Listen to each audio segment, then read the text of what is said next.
ভারতের মোদী সরকারের চরম সংকটে ধুঁকছে ভারতীয় বাহিনী। দেশটিতে প্রয়োজনের চেয়ে 1 লাখের বেশি সেনার সংকট তীব্র রূপ নিয়েছে। তবে সবচেয়ে গুরুতর হয়ে এসেছে বিমান বাহিনীর ভঙ্গুর অবস্থা। ভারতের আকাশ প্রতিরক্ষার বেশিরভাগই কয়েক দশক আগের প্রায় বিকল যুদ্ধ বিমান।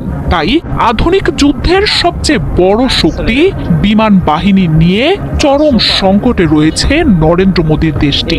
চীন আর পাকিস্তানের সাথে সীমান্ত উত্তেজনায় গেল কয়েক মাস ধরেই এই নিয়ে ভারতের প্রধানমন্ত্রীকে সতর্ক করা হচ্ছিল বারবার।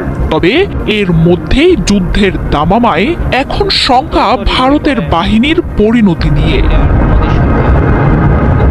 পেহেলগামে হামলার পর পাকিস্তানে সামরিক আক্রমণ চালাতে তীব্র চাপের মুখে নরেন্দ্র মোদীর সরকার। পূর্ণাঙ্গ শক্তি নিয়ে সর্বাত্মক যুদ্ধে পুরোপুরি প্রস্তুত শাহবাজ শরীফের বাহিনী। তবে এর মধ্যেই বিস্ফোরক একের পর এক তথ্য সামনে উঠে আসছে।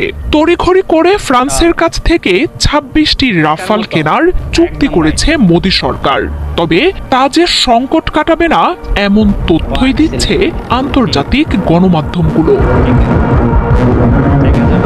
ভারতীয় বিমান বাহিনীর জন্য অন্তত 45 স্কোয়াড্রন শক্তি থাকার কোনো বিকল্প নেই, যেখানে কমপক্ষে 18টি যুদ্ধ বিমান বাধ্যতামূলক। তবে আকাশ বাহিনীতে 32টি স্কোয়াড্রন যোগাতেই হিমশিম খাচ্ছে ভারত। কোন স্কোয়াড্রনে রয়েছে মিগের পুরনো মাত্র 2টি বিমান।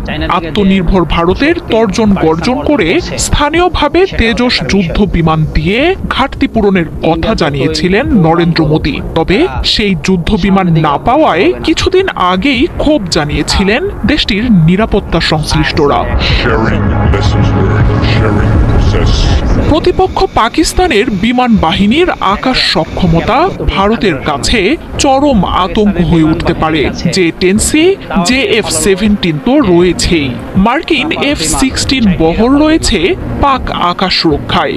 এছাড়াও বেইজিং এর কাছ থেকে পঞ্চম প্রজন্মের 40টি J-35 যুদ্ধ বিমান কেনার চুক্তি করছে ইসলামাবাদ। তুরস্কের কাছ থেকেও ড্রোন সহ অত্যাধুনিক কান যুদ্ধ বিমান পাচ্ছে শাহবাজ শরীফের দেশটি। বিশ্লেষকরা বলছেন, বিপজ্জনক ও জটিল যুদ্ধের জন্য একেবারেই প্রস্তুত নয় ভারতীয় সামরিক বাহিনী। কৌশলগত সিদ্ধান্তহীনতা আর স্বল্প মেয়াদের জন্য নেয়া বিভিন্ন সিদ্ধান্ত ভারতের বাহিনীটিকে আকাশসম চ্যালেঞ্জের সামনে দাঁড় করিয়েছে। শক্তিশালী বিমানবাহী রণতরীর ঢাকঢোল পেটালেও সেগুলোতে রয়েছে 40 বছর আগের রাশিয়ার মিগ বিমান, যা যে কোনো সময় মাঝ আকাশেই অচল হয়ে যেতে পারে। প্রতিরক্ষার এমন দুর্বলতায় যুদ্ধ বিমান কেনার জোরালো দাবি জানালেও নরেন্দ্র মোদীর সামনে আরো অনিশ্চয়তা রয়েছে। রাফালের উপর নির্ভরশীল দেশটিকে মার্কিন F-35 কেনার প্রস্তাব দিয়েছেন ডোনাল্ড ট্রাম্প। তবে বহুমূল্যের এই যুদ্ধ বিমান ভারত আসলেই কিনবে কিনা, কিংবা কিনলেও তা কবে আসবে, তার পুরোটাই এখনো অনিশ্চিত।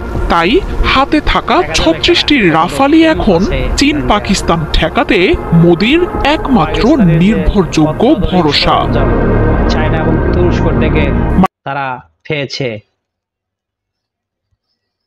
তো দর্শক, এখানে বিদায় নিচ্ছি। সবাই ভালো থাকবেন, সুস্থ থাকবেন। আল্লাহ হাফেজ।